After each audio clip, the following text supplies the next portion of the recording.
السلام عليكم ورحمة الله وبركاته.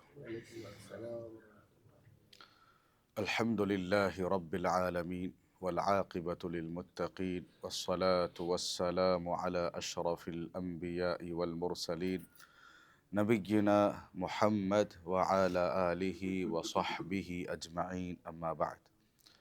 أعوذ بالله السميع العليم من الشيطان الرجيم. بسم الله الرحمن الرحيم. ياسين والقرآن الحكيم إنك لمن المرسلين على صراط مستقيم. اللہ رب العالمین کا بے انتہا فضل و کرم اور اس کا احسان ہے کہ آج ہر دن کی طرح فجر کی نماز ہم نے جماعت کے ساتھ ادا کرنے کی کوشش کی۔ رب العالمین سے دعا گو ہوں کہ رب العالمین ہماری چھوٹی پوٹی عبادتوں کو قبول فرمائے۔ محترم دوستو، میں نے ابھی آپ کے سامنے سورہ یاسین کی شروع کی 3 آیتیں تلاوت کی ہیں۔ اللہ رب العالمین اس سورت کا آغاز جو ہے حروف مقطعات سے کیا ہے۔ حروف مقطعات یعنی لیٹرز کو ہم کاٹ کاٹ کر پڑھتے ہیں۔ یا سین مقطعات سے پتہ چلتا ہے کہ قطعن یعنی کاٹنا۔ اسی طریقے سے حا میم عین سین قاف کاف ہا یا عین صاد طا سین میم، جتنے بھی ہیں نا، یہ سب حروف مقطعات ہے۔ دیکھیے ان کا معنی مطلب اللہ کے علاوہ کوئی نہیں جانتا۔ اللہ کے نبی صلی اللہ علیہ وسلم کو بھی اس کا معنی بتلایا نہیں گیا۔ آپ دیکھیں گے تفسیر کی کتابوں کا مطالعہ کریں گے تو پتہ چلتا ہے کہ جب کبھی بھی حروف مقطعات آتے ہیں تو وہاں پر لکھا جاتا ہے اللہ اعلم بمرادہ، اللہ ہی اس کا معنی مطلب بہتر جانتا ہے۔ اللہ رب العالمین قرآن کو نازل کر رہا تھا، یہ اہل عرب پہ نازل ہو رہا تھا، اور اہل عرب کو بڑا ناز تھا اپنی زبان پہ، اپنے آپ کو بڑا فخر سمجھتے تھے اپنی زبان پر، اور تمام لوگوں کو گونگا سمجھتے تھے، عجمی۔ ہم عربی بولنے والے، ہم عربی دان ہیں۔ تو اللہ سبحانہ و تعالیٰ ان کے اس فخر کو، اس ناز کو ہٹانے کے لیے قرآن مجید کو نازل کیا۔ اور جیسے تم فخر کرتے ہیں نا، ناز کرتے ہو، تو ایسے ایک آیت تو پیش کر کے دکھاؤ جو قرآن میں نازل کر رہا۔ کبھی اللہ تعالیٰ نے دیکھے آپ قرآن مجید کا مطالعہ کیجئے، کبھی چیلنج کیا، آپ 10 آیت تو لے کے آؤ، ایک سورت تو لے کے آؤ، ایٹ لیسٹ ایک آیت تو پیش کر کے دیکھو۔ عاجز رہے عرب۔ تو انسان کو کسی بھی چیز پہ ناز اور فخر نہیں ہونا چاہیے۔ اس صورت کے حوالے سے چند غلط فہمیاں سماج میں رائج ہے، ان کو بھی دور کرنا ضروری ہے۔ اس صورت کے تعلق سے جو بھی احادیث وارد ہوئے ہیں، تمام کے تمام موضوع اور من گھڑت ہے۔ موضوع من گھڑت یعنی اتھینٹک نہیں ہے، سب اپنے سے رائج کر لیے ہیں۔ بس کسی نے دیکھا، کسی نے کہہ دیا، کوئی حدیث کہہ دیا، اس کی طرف سے کیا ہے، لوگ اس کو ایسے سلسلہ چلتے آ رہا ہے۔ پہلی ایک حدیث یہ ہے کہ ترمذی کی روایت ہے، موضوع ہے، من گھڑت حدیث ہے۔ کیا ہے؟ ان لکل شیء قلبا وقلب القرآن یاسین، ہر جاندار چیز کے لیے دل ہے، قرآن کا دل سورہ یاسین ہے۔ ہر جاندار کے لیے کیا ہونا ہے؟ دل ہے، اور قرآن کا دل کون ہے؟ سورہ یاسین ہے۔ ایک پہلی موضوع من گھڑت حدیث ہے۔ دوسری حدیث یہ ہے، من قرأ سورہ یاسین فی لیلۃ اصبح مغفورا لہ، جو رات کو سوتے ہوئے سورہ یاسین کو پڑھ کر سو جائے گا، صبح اٹھتے اٹھتے اس کی پوری مغفرت ہو جاتی ہے۔ یہ دوسری حدیث ہے، یہ بھی من گھڑت ہے۔ تیسری حدیث یہ ہے، اقرؤوها علی موتاکم، اقرؤوها علی موتاکم، جب لوگ سکرات کی حالت میں ہوتے ہیں، موت کے قریب ہوتے ہیں، دنیا سے رخصت ہونے لگتے ہیں، تو اس وقت سورہ یاسین کی تلاوت کیجیے بول کے حدیث ہے۔ یہ 3 احادیث جو ہے ثابت نہیں ہے۔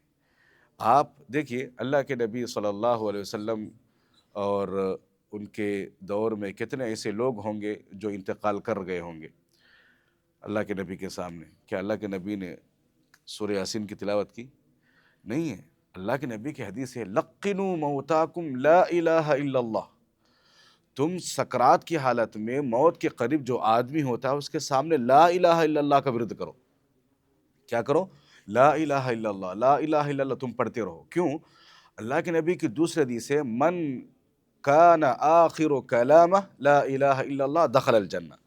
جس کسی کی بھی آخری لفظ لا الہ الا اللہ ہو جنت میں داخل ہوگا. یہ نہیں کہا کہ سورہ یاسین پڑھو، ایسی بات نہیں ہے. دیکھیے جتنی بھی احادیث ہے موضوع من گھڑت ہے سورہ یاسین کے تعلق سے.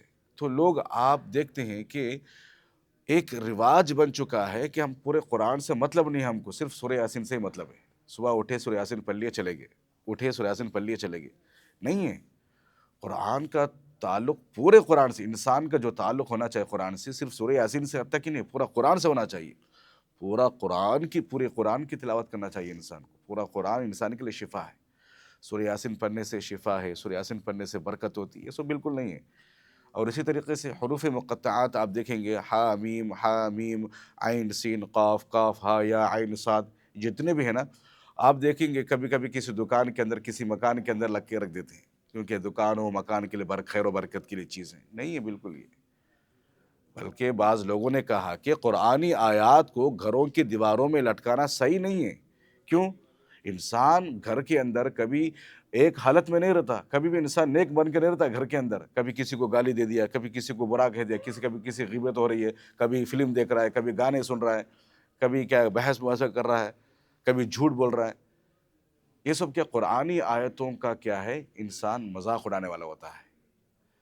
تو یہ سب چیزیں جائز نہیں ہیں.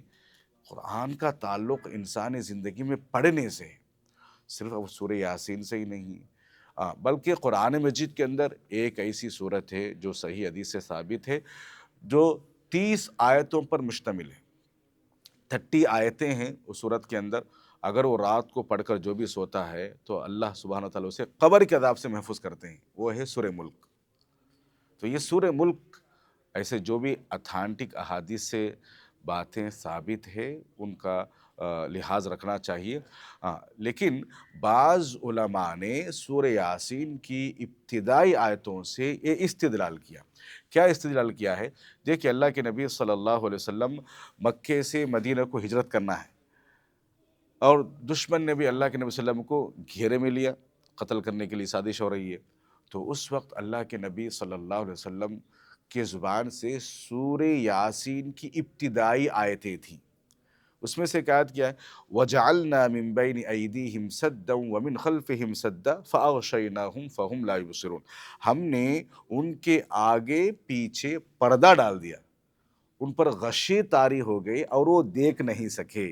اللہ کے نبی صلی اللہ علیہ وسلم کو نکلنا ہے، سامنے دشمن ہے، اور باقاعدہ اللہ کے نبی صلی اللہ علیہ وسلم کیا ہے وہ چند کنکریوں کو لے کر سورہ یاسین کی ابتدائی آیتیں پڑھتے ہوئے ان کے سامنے سے نکل گئے. وہ دیکھ نہیں پائے، ان کی غشی طاری ہوگی. تو ان سورہ یاسین کی ابتدائی آیتوں کا ہم استعمال کر سکتے ہیں. اس سے استعمال کرتے ہیں کہ کوئی انسان جب بڑی مشکل میں پڑ جاتا ہے، بڑی تکلیف میں ہو، تو سورہ یاسین کی ابتدائی آیتیں پڑھ سکتا ہے. اس کی استدلال کرتے ہیں. تو اسی طریقے سے انسان کو سورہ یاسین کے تعلق سے جو بھی غلط فہمیاں ہیں ان غلط فہمیوں کو نکالنا چاہیے. من گھڑت موضوع احادیث سے ہٹ کر انسان کو صحیح حدیث کی طرف آنے کی کوشش کرنا چاہیے. اسی میں انسان کے لیے خیر و برکت ہوتی ہے. ورنہ انسان کو من گھڑت موضوع احادیث پر عمل کرنے کے لیے زندگی بس نہیں ہوتی، اتنی موضوع من گھڑت احادیث ہے.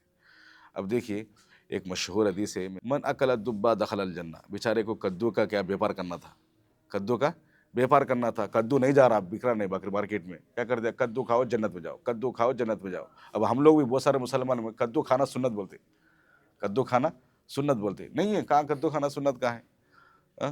اور بیچارہ کیا کر لیا، حدیث گڑھ لیا اور اپنے بیپار کر لیتا گیا. ایسا کیا ہے؟ بہت سارے احادیث لوگوں کے درمیان رائج ہیں. تو ان احادیث میں صحیح احادیث کی طرف ہمیں آنے کی کوشش کرنا چاہیے. اللہ رب العالمین سے دعا ہے کہ رب العالمین مجھے اور آپ کو کہیں سنی باتوں پر عمل پیرا ہونے کی توفیق عطا فرمائے، اور جو صحیح سنت ہے، صحیح احادیث ہے، ان کے مطابق زندگی گزارنے کی توفیق عطا فرمائے. آمین. السلام علیکم ورحمۃ اللہ وبرکاتہ.